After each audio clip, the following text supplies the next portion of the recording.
እሺ 1 2 3 ፊሽካ እንነፋለን ጨዋታው ይጀምራል ጀምሩ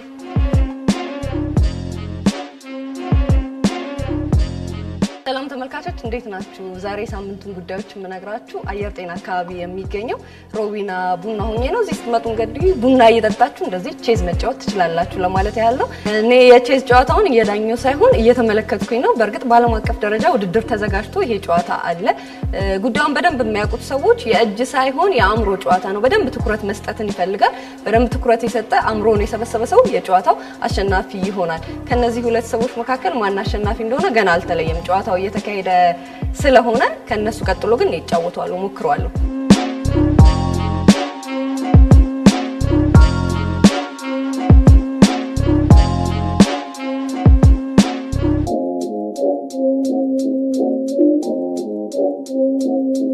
የአድዋ ፋይት ናይት 2 በዚህ ሳምንት መግለጫ ተሰጥቶበታል መጪው ነሐሴ 21 ላይ እንደሚካሄድ 11 የስፖርት አይነቶች ተካተውበታል ቦክስ አለው ሌሎች እንዲሁ ጉዳዮችም አሉት ሴቶችም የዚህ ውድድር ተሳታፊ ናቸው በዋነኝነት ይሄ ጉዳይ አላማውን አድርጎ የተነሳው ደግሞ ኢትዮጵያ ከምትታወቅባቸው የስፖርት አይነቶች በተጨማሪ በማርሻል አርት እና በቦክስ ስፖርት ራሳችንን ለዓለም እንድናስተዋውቅ እንዲሁም ደግሞ እዚህ ዘርፍ ላይ የሚሰሩ ወጣቶች የገቢ ምንጭ እንዲኖራቸው የገቢ ምንጫቸውን እንዲያሳድጉ በስነ ምግባር የታነጸ ትውልድን ለማፍራት የሚል ጭምር አላማን ይዞ የተነሳ ነው ነሐሴ 21 ላይ ይካሄዳል ለዚህ ደግሞ የተዘጋጁና የተመረጡ ስፖርተኞችም አሉ በዋነኝነት በሴዶና ጆኒ መሐከል የሚደረገው ውድድር ደግሞ በጉጉት የሚጠበቅ ሆኗል እንዲህ ያለ የስፖርት አይነትን የምትወዱ ደግሞ ነሐሴ 21 የአድዋ ፋይት ናይት 2ን ማየት ትችላላችሁ አሁን ሲደረግ ለሁለተኛ ጊዜ ነው ከዚህ ቀደም የነበረውን የምታስታውሱት ነው ለማንኛውም በእንዲህ ያለ ስፖርትም ደግሞ ሀገራችን ስሟ እንዲነሳ እየሰራን ነው ብለዋል አዘጋጆቹ በዚህ ሳምንት ከተከናወኑ ጉዳዮች መካከል ደግሞ ያዘጋጀንላችኋለን እሱን ተመልከቱና ተመልሰን እንገናኛለን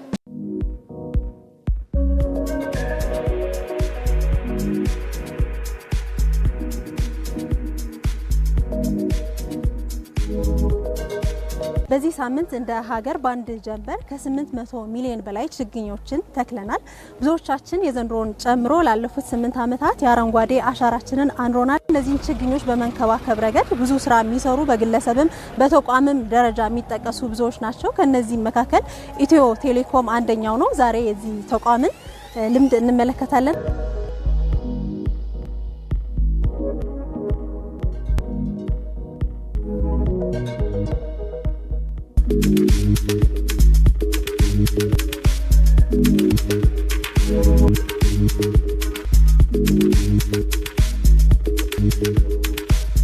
የአካባቢን ከመንከባከብ አንፃር ላለፉት 7 ዓመታት ትልልቅ ስራዎችን ስንሰራ ቆይተናል አሁን የ8ኛ መርሃ ግብራችን ላይ ነው የምንገኘው መለስ ብለን የ7 ዓመቱን ቆይታ ብንመለከት ለምሳሌ ባለፉት 7 ዓመታት እንግዲህ ኢትዮ ቴሌኮም ችግኝ ተከላዎችን ስራ ሲያከናውን በኮርፖሬት ወይም ደግሞ አሁን እዚህ በመንገኝበት በአዲስ አበባ ያለው ብራንች ብቻ ሳይሆን አጠቃላይ በ18 አካባቢ በሚሆኑ በሪጅን አወቃቀር ማለት ነው በእኛ ስትራክቸር መሰረት 18 አካባቢ ቦታዎች ላይ የችግኝ ተከላ ስራዎችን አብረን እናከናውናለን ማለት ነው ሶ በመላ ሀገሪቱ ፕሬዘንስ እንዳለ ኩባንያ በሁሉም ቦታ ነው ይሄንን አሻራ ያሳርፈን የምንገኘው ሶ ምን አድርገን ነበር ብለን ስንወስድ ላለፉት 7 ዓመታት ወደ 4.6 ሚሊዮን አካባቢ የሚሆኑ ችግኞችን መትከል ችለናል ማለት ነው ይሄ በ880 በላይ በሆኑ ሳይቶች ላይ እንዳልኩሽ በመላ ሀገሪቱ 880 አካባቢ በየክልሉ ወይም ደግሞ ከተለያዩ መስተዳደር አካላት ጋር በመተባበር በተመረጡ ቦታዎች ላይ ይሄንን የልማት ስራ ስንሰራ ቆይተናል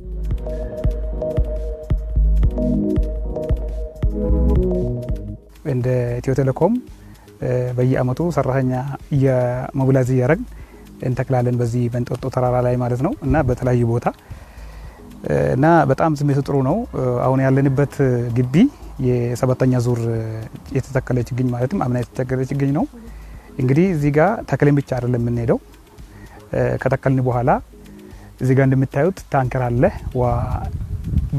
አጠጣሉ አንከባካቢዎች አሉ ሰራተኞች ደግሞ ያው በየጊዜው እኛን እየመጣን እንክብካቤ እናደርጋለን ሰራተኞቹም ደግሞ የሚጠይቁንን ነገር አንከባካቢዎቹም የሚጠይቁንን ነገር እናሟላላቸዋለን ስለዚህ ችግኞቻችን ሙሉ በሙሉ በመባል ደረጃ እየጸደቁ ነው ማለት ነው ኦልሞስት ጸድቀዋል አድጎ ነው እዚህ ጋር የምታገኙቸው ማለት ነው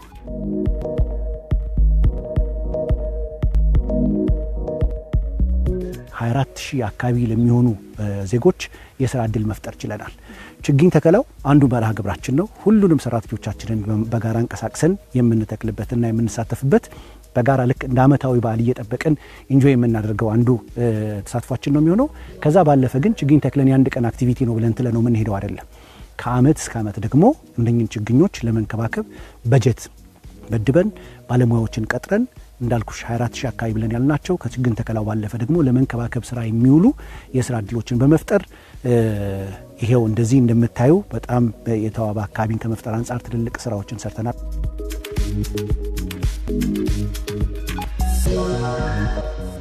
ኢትዮ ቴሌኮም አታክልት አንከባካቢ ነኝ እና ያው ጥሩ ሁኔታ ላይ ነው ያለነው። አታክልቱም ራሱ ሙሉ በሙሉ ያው ጸድቋልና በጣም እጅግ በደንብ አድርገን ይዘናል፣ እየሰራን ነው።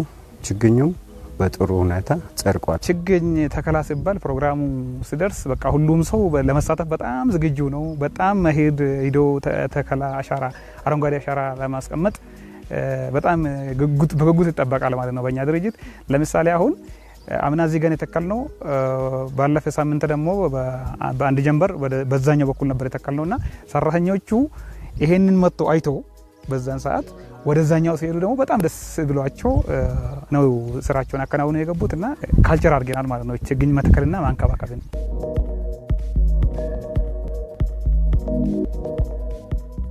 ችግኝ አይነቶችን ብንመለከት ለምሳሌ የፍራፍሬ ችግኞችን፣ የጥላ ዛፎችን ፕላስ ደግሞ ቅመማ ቅመም ዛፎችንም ጨምሮ ፕላንቶችንም ጨምሮ አገር በቀል ለሆኑ ችግኞች ትኩረት ተሰጥቶ ነው እየተሰራ ያለው። ተክሎ ሂዶ ፎቶ ተነስቶ መሄድና ይሄን ያህል ችግኝ ተከልን ለማለት ብቻ ሳይሆን የተከለውን ችግኝ የት ደርሷል ብሎ በትክክል ሂዶ ቢጎመኝና ባለበት ደረጃ ባለበት ኤሪያ ላይ ሁሉም ሰው ችግኝ ቢተክል ለትውልድ አሻራ ማስቀመጥ ስለሆነ ይሄንን ነው ሌሎች ማስተላለፍ እንፈልገው።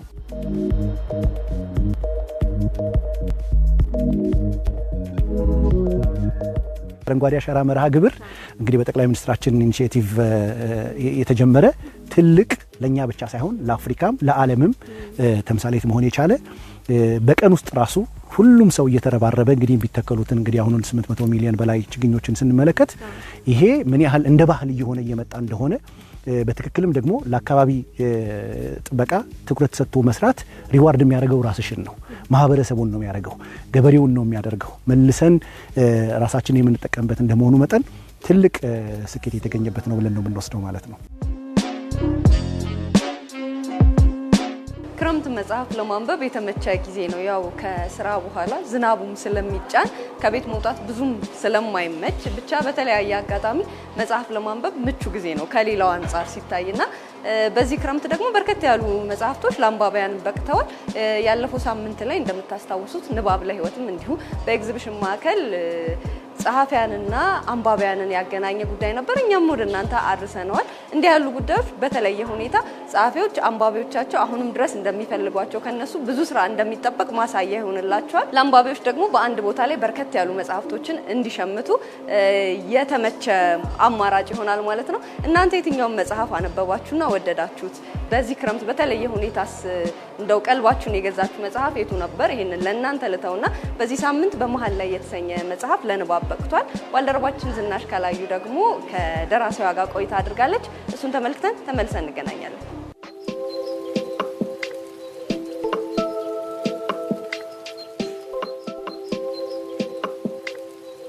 በጋዜጠኝነት ሙያ በርካታ ዓመታትን አገልግላለች። ገና በማለዳ ለስነ ጽሁፍ የነበራትን ፍቅር ጥልቅ ነበርና በዚህ ሙያ ላይ አቅም ያላቸው ሰዎች በሚሰባሰቡበት ፍካት የተሰኘ የስነ ጽሁፍ ክበብ ከና አለማየሁ ገላጋይ፣ ጀማል አህመድ፣ ታደሰ ማሞና ሌሎች ተቀላቅላ የስነ ጽሁፍ ፍላጎቷን ማሳካት ሆኖላታል።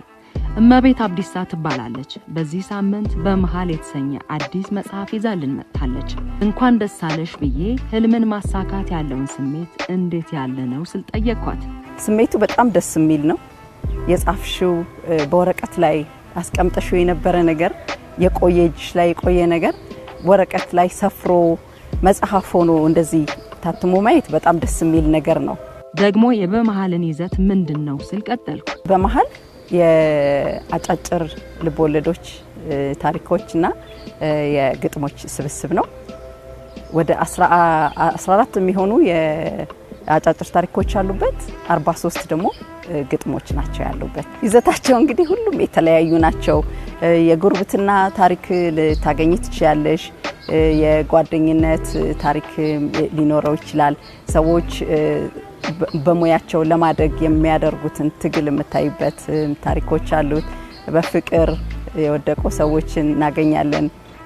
የተለያዩ ታሪኮች ነው ያሉበት። አንድ አይነት ታሪኮች አይደሉም። በኢትዮጵያ ቴሌቪዥን በአዲስ አድማስ በጋዜጠኝነት እንዳገለገለ ሰው ሞያሽ ለመጽሐፍሽ አግዞሻል ወይ ስልም ጠየቅኳት። አዎ ይሆናል። ምክንያቱም ጋዜጠኝነት እንግዲህ አካባቢያችንን በጥሞና እንድናጤን አተኩረን እንድናይ ትንንሾቹን ነገሮችም ትልልቆቹንም ነገሮች በጥልቀት እንድናይ የሚያደርገን ሙያ ነው። ጋዜጠኝነት እውነትን ፈልገሽ የምታቀርቢበት ሙያ ነው። በዛ ፕሮሰስ ውስጥ በዛ ሂደት ውስጥ እንግዲህ ከእውነቱ ጀርባ የተለያዩ ስሜቶች አሉ፣ ሰዋዊ የሆኑ ስሜቶች አሉ።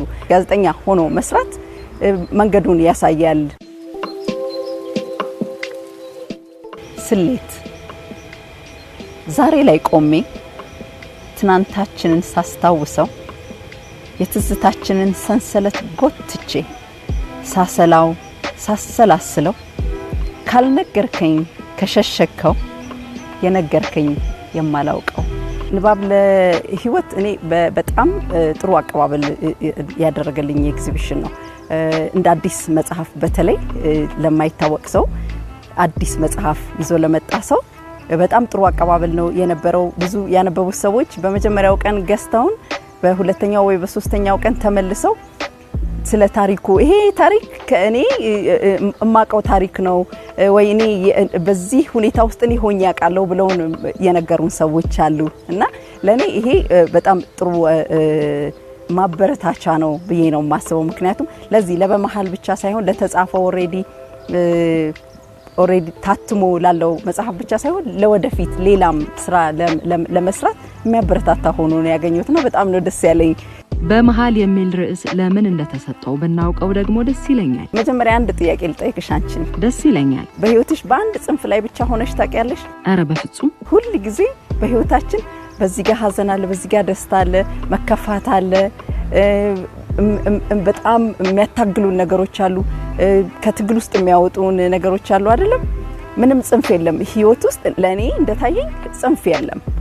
ስለዚህ በተለይ ደግሞ መጽሐፍ ውስጥ ስታነቢው ታገኛቸዋለሽ። ብዙዎቹ ታሪኮች ሰዎች በአንድ ጽንፍ ላይ ያሉ አይደሉም። በመሃል ርዕሱ ለዚህ ውስጥ ላሉ ታሪኮች ይመጥናል ብዬ ስላሰብኩኝ ነው በመሃልን የመረጥኩት። ቀጠሮ ቦታ ሳይወሰን ጊዜ ሳይሰላ አንተ እዚያ እኔ እዚህ አንዳች ሳናወራ ቀጠሮ ሳንጠራ ልሰማህ ጓጉቼ ልትሰማኝ መሻትህ በምን ቀመር ይሆን ሳስብህ መድረስህ ልቤን ማዳመጥህ። መሻቴንና ፍላጎቴን ሞልቻለሁ ማለት አልችልም፣ ግን ወደ መሻቴና ወደ ምፈልገው መስመር ግን በዚህ መጽሐፍ ምክንያት ገብቻለሁ ብዬ ነው የማስበው። ይሄን መጽሐፍ ከነገ ጀምሮ ሁሉም ሰዎች የሚፈልጉት ሰዎች ሁሉ በመደብሮች ውስጥ ሊያገኙት ይችላሉ። አመሰግናለሁ።